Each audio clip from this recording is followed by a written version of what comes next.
Alright guys, our baby sailfin dragons are now full grown juveniles, and so we're getting ready to separate them into individual cages. Check this out. So this is going to become known as the sailfin room, and as you can see, this used to be our leopard gecko room. We got some cages here. This is what they look like, just emptied out right there. These are 4 foot tall, 2 foot by 2 foot, and here's an example of how this is going to be. We actually got these on sale from Amazon for just like 50 bucks a piece. That was a pretty good deal.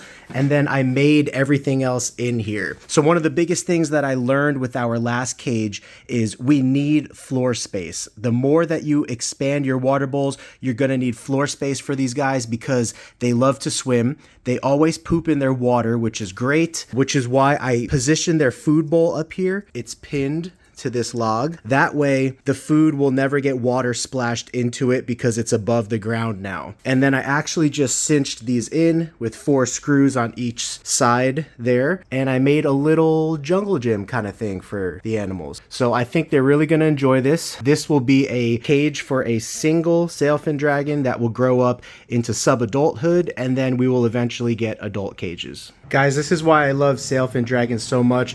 This is a wild dragon, never before been tamed. I mean, it was a baby, you know what I mean? But I've never tamed it. I've never worked with this animal. I just gave it a little shower bath right now. They are a little flighty, but once you get them out, they're kind of like a leopard gecko. You can just kind of handle them and let them kind of crawl from hand to hand. These are the juveniles of the big black sailfin dragons. So these are celebensis, and we also have some microlophus mixed in here. We have 13 of them that we're gonna set up in these different containers, and it's gonna be an awesome time. They love to just sit on you like you're a branch. And so the goal with these guys is definitely education, bringing them to shows, school events. Man, these are just so cool. You could eventually, they're very food driven, so you can actually train these guys to come to you from across the room if you just present to them food. I've actually never done this with this guy, but let's see if he notices these roaches right here. And this is a brand new cage, but they're so food driven that sometimes they just don't care. Well, we'll let him find his heat source and everything first. So I'll let him go onto this branch here. He will probably just kind of jump around a little bit, get used to his new cage. He's got plenty of water down here, very deep. This is 28 quarts.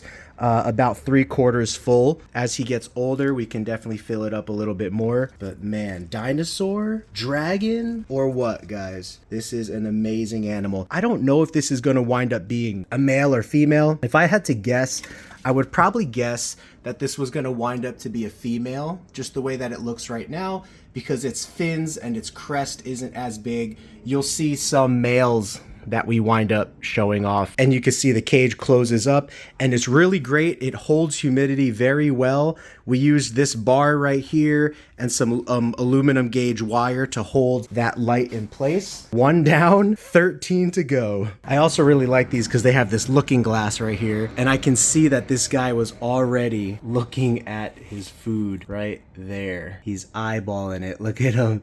He's just looking at it from afar. So he's trying to figure out, you know, brand new environment, no scents or anything in here yet, so he'll or she'll wind up marking their territory. I actually think that this might be a boy because the sailfins are relatively new to our hobby as far as being mainstream. They've just been kind of underground for extreme hobbyists and keepers that want a challenge. But one of the things that I've read and heard was that the males will get black and the females will stay that kind of greenish color as they age, and you can see that this one is definitely looking black. It could just be a phase, a mood the animal's going through, so we will see. There is a little bit of a rise of a tail there and also on the nose there, so time will tell, but good chance that this could be a boy. So that'll conclude this video, guys. I'm gonna come back to you with an update on how all of these cage builds go, and I know that it's gonna be very exciting to show that to you. So until next time, my friends, stay safe, pursue your reptile passions, and have a geeky gecko great day.